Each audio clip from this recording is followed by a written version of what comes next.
So you mentioned management principles, preventative measures, things to avoid. What are those? So the main management principles in eczema are avoiding our triggers, which I'll go into in a minute. Then it's to do with bathing as well, to do with moisturising the skin, and then treating the inflammation or flares when they come up is our main management principles. Great. Okay, so you mentioned triggers. What are the common triggers that kind of set off eczema? Yeah. So triggers are anything that makes your child itchy. So really common triggers are things like soaps or detergents.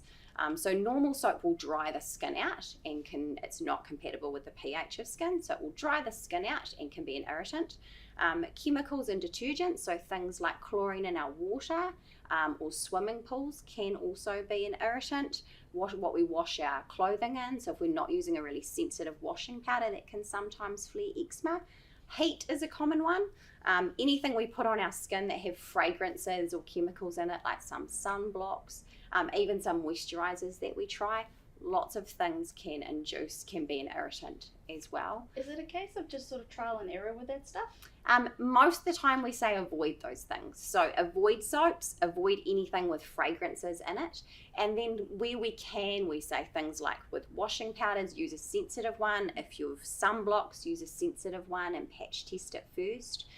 You'll have triggers which are really common for all children, like the ones I mentioned, as well as things like woolens and scratchy fabrics against skin. And then you'll have triggers which are more specific for some children. They react more to that type of thing. So if you have these triggers sort of under control and you're doing all those things, you should have a lower sort of range of eczema, but it'll still be there in some form or another. Yeah, so you'll still have eczema. You're still likely to get dry skin. You're just less likely to flare. And so you're still going to get the dry skin, but by reducing the triggers, we're not going to have as much itch and as much flaring. Wow, okay.